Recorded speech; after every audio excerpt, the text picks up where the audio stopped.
Que está sempre conosco aqui no Café Corporativo, que é a doutora Fernanda Emerenciano, que vem falar a respeito da sua especialidade. Obrigado por ter vindo, doutora. Agradeço o convite, Aguinaldo. Um prazer estar aqui. Então, com certeza teremos hoje aqui um Café Corporativo muito cheio de informações, né?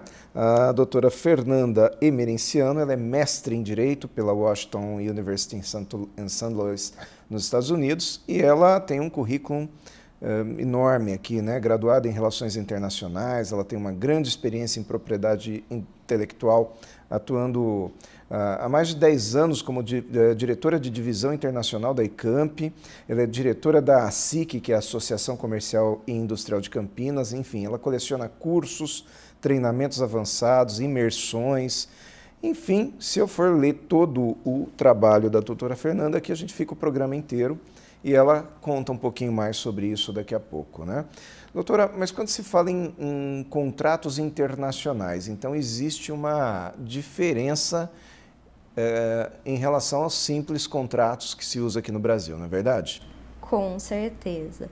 A partir do momento que você pensa em fazer uma transação internacional, é importante pensar nas diferenças e na complexidade de tratar com pessoas diferentes, de culturas diferentes, que vêm acostumadas a legislações diferentes e muitas vezes aplicam regras de formas diferentes, né? Nós temos países que usam a Common Law e países que norteiam pela Civil Law. Então, é uma forma de interpretação legislativa totalmente distinta. E que tipos de contratos internacionais nós temos? Dá para a gente colocar isso em dividir, mostrar algumas características diferentes? Quando nós pensamos em contratos, nós pensamos em relações humanas e acordos de vontade. Então, o contrato comercial nada mais é do que duas partes que têm vontade de interagir, de negociar comercialmente. E a nossa vida ela é regida por contratos, né? Até o casamento em si é propriamente um contrato de vontades entre as partes. Mas do ponto de vista comercial, a minha especialidade é em contratos de propriedade intelectual. E quando se fala em contratos de propriedade intelectual, nós estamos falando do quê? De concessão de marca, de uso de marca, é isso em diversos países? Sim, sim. Dentro do direito da propriedade intelectual, a gente consegue dividir em dois grupos, vamos colocar assim.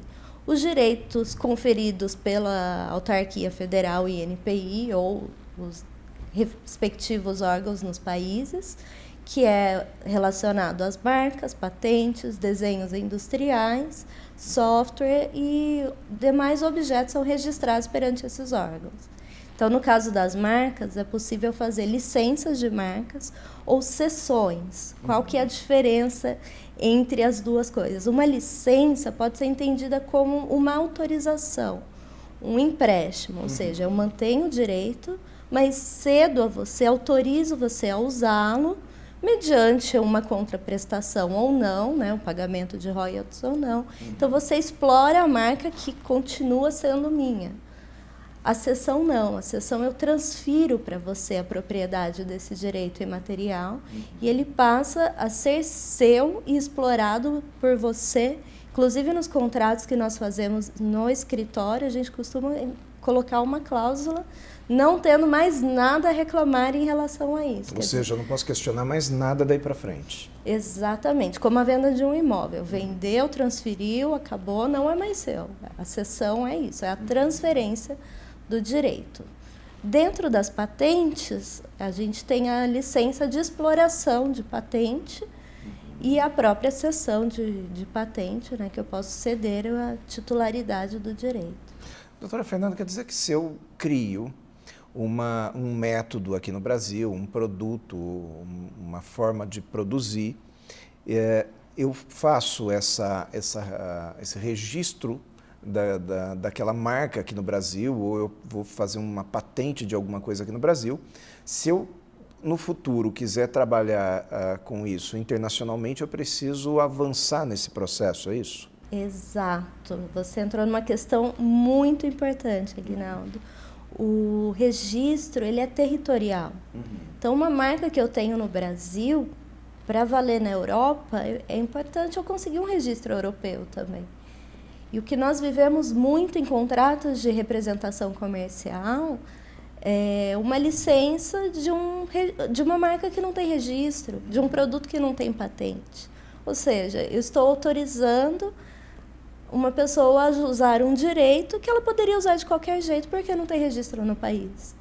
Então, sempre que há uma pretensão de explorar uma tecnologia, de comercializar um produto em um determinado mercado, nós recomendamos o registro da marca e a extensão da proteção dos direitos intelectuais que essa empresa possa ter no seu país de origem, no país desejado.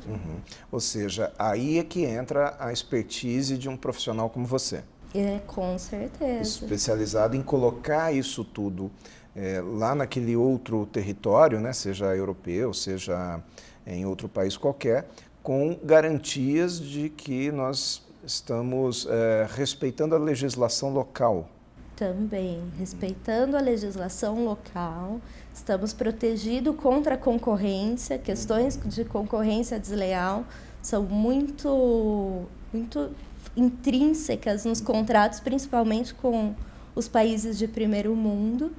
E a questão da complexidade que eu falei no começo. Você tem línguas diferentes, então provavelmente é um contrato bilíngue, é importante a assessoria de um advogado que entenda tanto das legislações como das línguas em si, porque no caso de divergência de um contrato em inglês e espanhol, qual prevalece? Se você não põe uma cláusula sobre isso no contrato, isso pode virar uma questão judiciária, pode ir para uma arbitragem em valores assim, muito significativos por falta de medidas preventivas dos advogados das partes. Antes da gente ir para o intervalo e voltar para o segundo bloco, me conta como que a senhora se preparou para tudo isso. Qual que é seu histórico?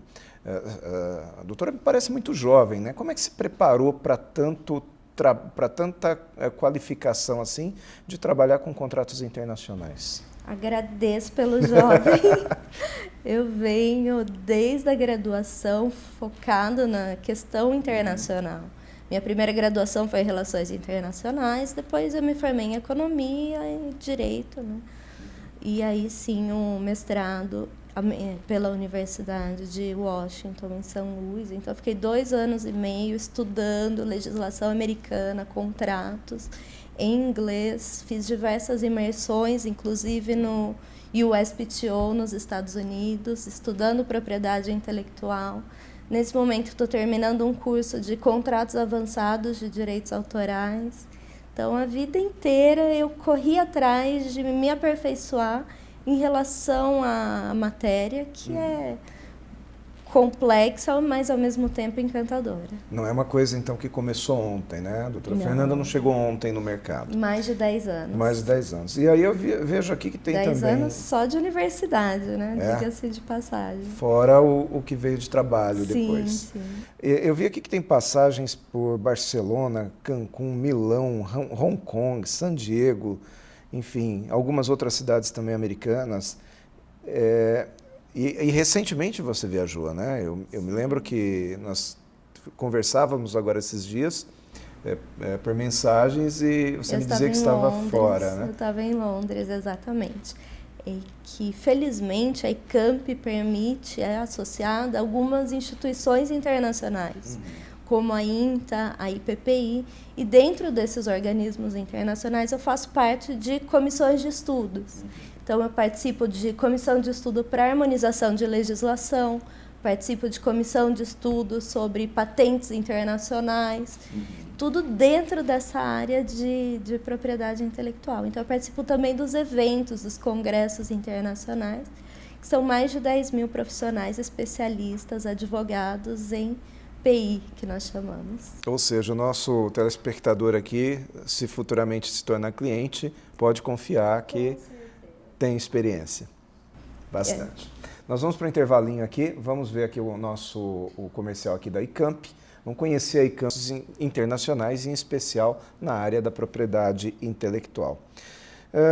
Doutora Fernanda, Outros contratos, que tipo de contrato, além desse, nós podemos fazer para se precaver, né? E também para proteger o nosso próprio negócio, uma vez que a gente comece hoje um negócio e pense em crescer e quem sabe até crescer internacionalmente. É importante pensar que muitos negócios possuem conhecimento que não é registrado no INPI. Então, nós chamamos os contratos de know-how, porque negócios envolvem know-how, conhecimento técnico específico, mas que às vezes não atende requisitos de patenteabilidade. Franquia, por exemplo?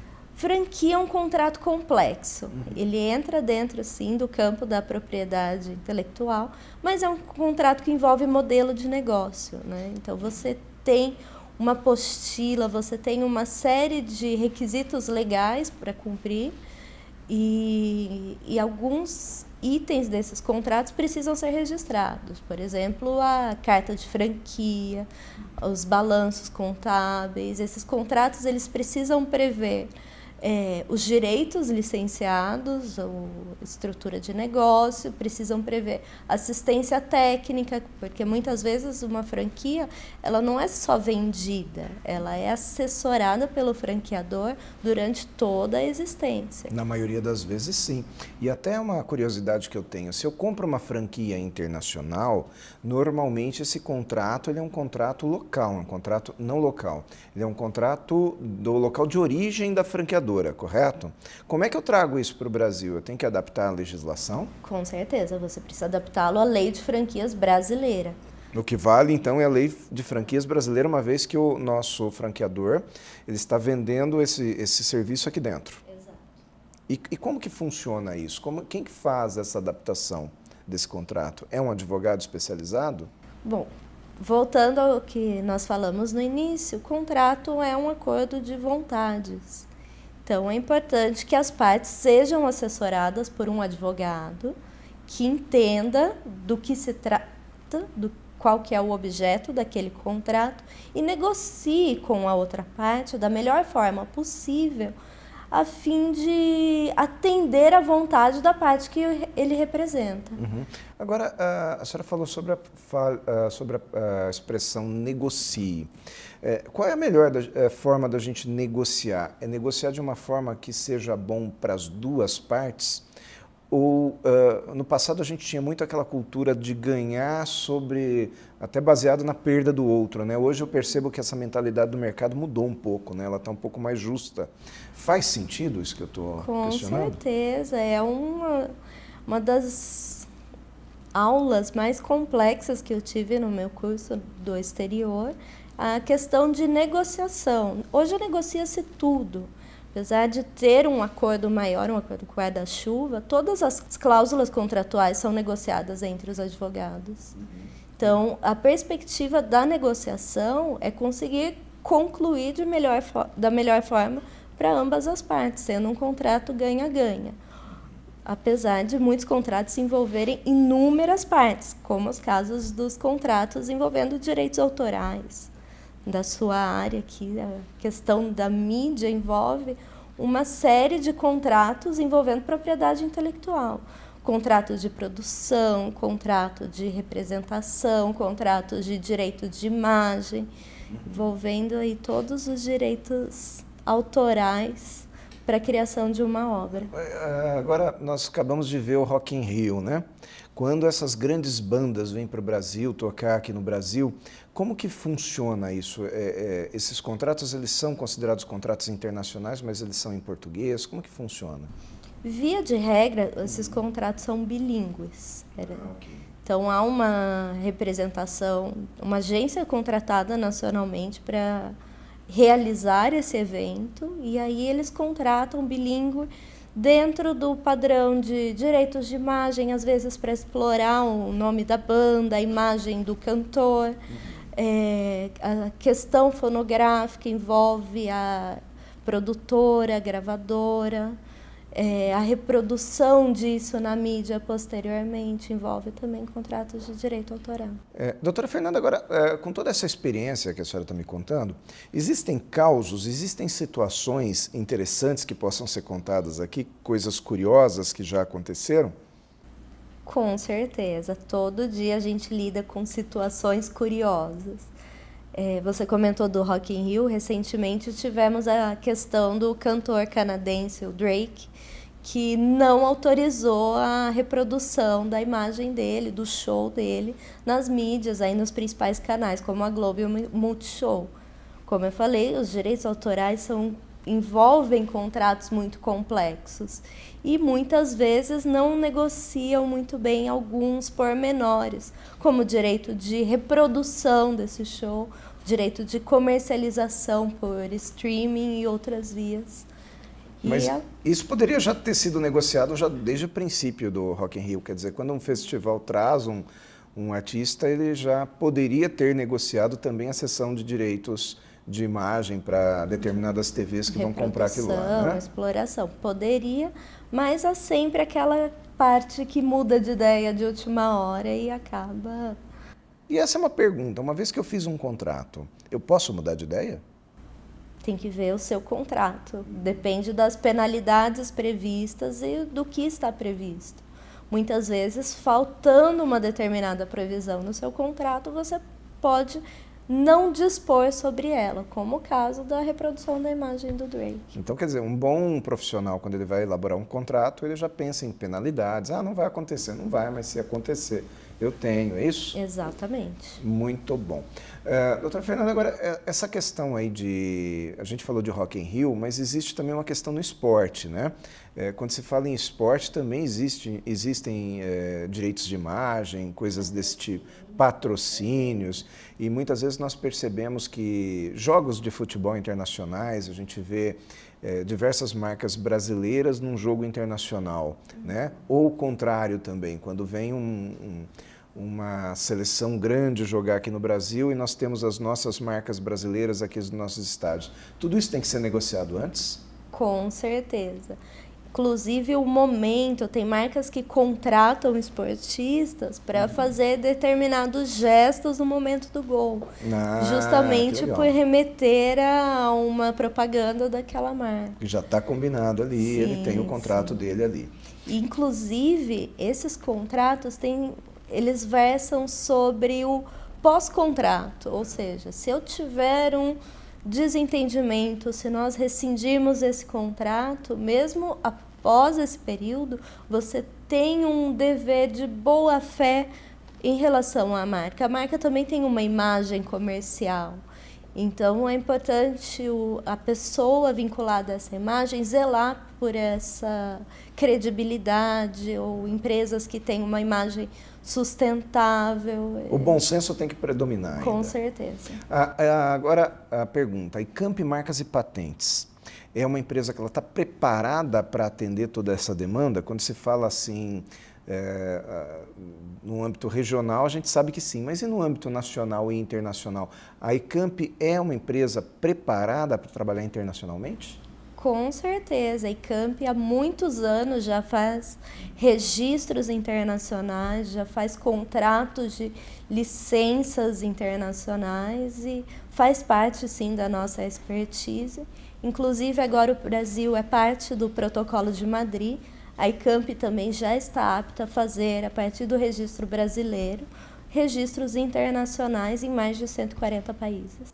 E eu pergunto isso até com uma certa cara de pau, porque eu conheço vocês e eu já frequento a Icamp, não é de hoje, né? Sou amigo do Dr. Adalto há muitos anos já e sei da capacidade que essa empresa tem de atendimento, sei da especialização que todos os profissionais têm. Pergunto isso aqui muito mais por protocolo, né? Mas a doutora Fernanda, sempre muito simpática, sempre vem trazer aqui informações relevantes para nós e nós também vamos trazer aqui fazer aí um agrado para a doutora, que sempre nas nossas entrevistas a Icamp cede os brindes aqui para o Café Corporativo, que são aquelas canecas, aquelas tábuas de churrasco que você, telespectador, nos vê entregar. Hoje nós trouxemos uma surpresinha para a doutora Fernanda também, que vem no próximo bloco agora no Mais Cafeína. Então eu convido que você fique um pouquinho mais com a gente aqui, porque no terceiro bloco a gente tem essa surpresa, tá bom? Prazer. Até daqui a pouco. Café Corporativo, voltamos aqui para o nosso terceiro bloco e hoje com um presentinho especial. Hoje, já que a Icamp não ia levar o presente da Icamp, a Comfort Mix, nossa amiga Giovana nos trouxe aqui um presentinho para a doutora Fernanda. Eu espero que a senhora goste e não tenha receio nenhum de abrir aqui no ar. Pode? Pode. Agradeço pode, a sim, Giovana, a pode. lembrança. E o interessante é que a gente esperou a doutora Fernanda abrir aqui, né? E são duas necessaires, é isso? Isso mesmo. É muito bonitinho. Comfort Mix é uma delícia. Ah, é? Olha Para só. viagem é excelente. Eu vou usar com bastante carinho. E viaja pouco, né, doutora? Viaja pouco, né? Falando em Preciso viagem, disso. como que funciona essa questão? A Icamp está preparada também para auxiliar o cliente em negociações internacionais? Com certeza, a gente acompanha o cliente em todo o processo, inclusive da negociação, e fazemos as adaptações necessárias nos contratos de prestação de serviço, de assessoria, de assistência técnica, tanto em relação a parceiros brasileiros como em relação ao exterior. Ou seja, os alertas, eventuais possibilidades que são relativas ao direito, a Icamp está sempre alerta nesse sentido. Sim, todas as etapas, a pré-negociação, as cartas de intenções, os considerandos que nós chamamos, né, antes da negociação se concretizar. A gente acompanha o cliente do início ao fim, inclusive após a efetivação do contrato, na manutenção e enforcement, né, que nós chamamos, reforçar o que foi combinado. Muito bom, parabéns pela empresa que vocês têm. Obrigada. E parabéns Guinaldo. também pela sua capacidade de vir trazer informação aqui para o nosso telespectador. Sempre à disposição e dúvidas podem contar comigo. Ah, mas em breve você volta para cá, tá? Pode ter certeza aí que a gente chama de novo. Café Corporativo encerra por aqui. Te convido a ficar nas nossas redes sociais e acompanhar o nosso YouTube /Café Corporativo. Até a próxima semana.